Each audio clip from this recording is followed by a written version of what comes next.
ಮೀಸಲಾತಿ ಗೊಂದಲದಿಂದ ಎಸ್ಸಿ ಎಸ್ಟಿಗೆ ಅನ್ಯಾಯ ಆಗ್ತಾ ಇದೆ. ಇದಕ್ಕೆ ಕೇಂದ್ರ ಸರ್ಕಾರವೇ ಪ್ರಮುಖ ಕಾರಣ ಅಂತ ಹೇಳಿ ವಿ.ಎಸ್. ಉಗ್ರಪ್ಪ ಆರೋಪ ಮಾಡಿದ್ದಾರೆ. ರಾಜ್ಯ ಸರ್ಕಾರದ ಜವಾಬ್ದಾರಿಯೂ ಕೂಡ ಇದರಲ್ಲಿ ಅಡಗಿದೆ ಅನ್ನೋದನ್ನು ಮಾಜಿ ಸಂಸದ ವಿ.ಎಸ್. ಉಗ್ರಪ್ಪ ಹೇಳಿದ್ದಾರೆ. ಎಸ್ಸಿ ಎಸ್ಟಿಗೆ ಅನ್ಯಾಯದ ಬಗ್ಗೆ ಮುಖ್ಯಮಂತ್ರಿಗಳಿಗೆ ಪತ್ರ ಬರೆದಿದ್ದೇವೆ, ಈ ಪತ್ರವನ್ನು ಬಿಡುಗಡೆ ಮಾಡುತ್ತೇನೆ ಅಂತ ಹೇಳಿ ಸಂಸದ ವಿ.ಎಸ್. ಉಗ್ರಪ್ಪ ಪ್ರತಿಕ್ರಿಯೆ ಕೊಟ್ಟಿದ್ದಾರೆ.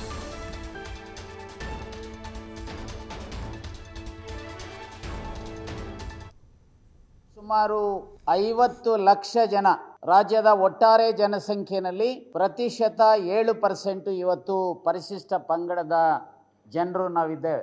ಹಾಗೆ ಶೆಡ್ಯೂಲ್ ಕಾಸ್ಟ್ನವರು 17.1%, ಸುಮಾರು 1.25 ಕೋಟಿ ಜನ ಇವತ್ತು ರಾಜ್ಯದಲ್ಲಿ ಎಸ್ಸಿಗಳಿದ್ದಾರೆ.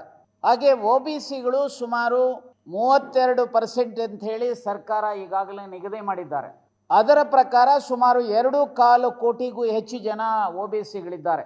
ಈ SC, ST ಮತ್ತು OBCಗೆ 2022ರಲ್ಲಿ ಜಸ್ಟಿಸ್ ನಾಗಮೋಹನ್ ದಾಸರವರ ವರದಿಯ ಆಧಾರದ ಹಿನ್ನೆಲೆಯಲ್ಲಿ ಮೀಸಲಾತಿಯ ಪ್ರಮಾಣ 50ಅನ್ನು ಮೀರಬೇಕು, ಇವರುಗಳಿಗೆ ಅಡಿಕ್ವೇಟ್ ರೆಪ್ರೆಸೆಂಟೇಷನ್ ಸಿಗಬೇಕು ಅನ್ನೋ ಆಗಿದ್ರೆ ಅಂತ ಹೇಳಿ ಅವರು ಕೊಟ್ಟಂತ ವರದಿಯ ಆಧಾರದ ಮೇಲೆ 2022ರಲ್ಲಿ ರಾಜ್ಯ ಸರ್ಕಾರ ಮೀಸಲಾತಿಯ ಪ್ರಮಾಣವನ್ನು 50ರಿಂದ 56%ಗೆ ಮಾಡಿ STಗೆ 7%, SCಗೆ 17% ಮತ್ತು OBCಗಳಿಗೆ 32% ಮೀಸಲಾತಿಯನ್ನು ಕೊಟ್ಟು ಕಾನೂನನ್ನು ಆ್ಯಕ್ಟನ್ನು ಮಾಡಿದ ಅಸೆಂಬ್ಲಿ ಆ್ಯಂಡ್ ವಿಧಾನ ಪರಿಷತ್ನಲ್ಲಿ ಪಾಸ್ ಮಾಡಿ ಅದಕ್ಕೆ ರಾಜ್ಯಪಾಲರ ಅಂಕಿತಾನು ಸಹ ಆಗಿದೆ.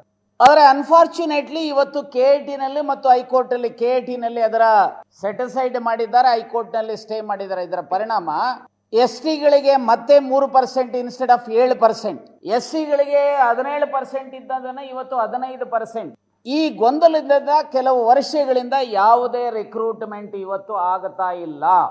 ನೋಡಿ, ನಮ್ಮ ಮಕ್ಕಳಿಗೆ ಇವತ್ತು ಮೆಡಿಕಲ್ ಸೀಟನ್ನು 100 ಮೆಡಿಕಲ್ ಸೀಟ್ ಇದ್ರೆ 7 ಸಿಗ್ತಾ ಇತ್ತು, ಈಗ 3 ತಗೋಬೇಕು. ಯಾರಿಗೆ ತಗೋಬೇಕು?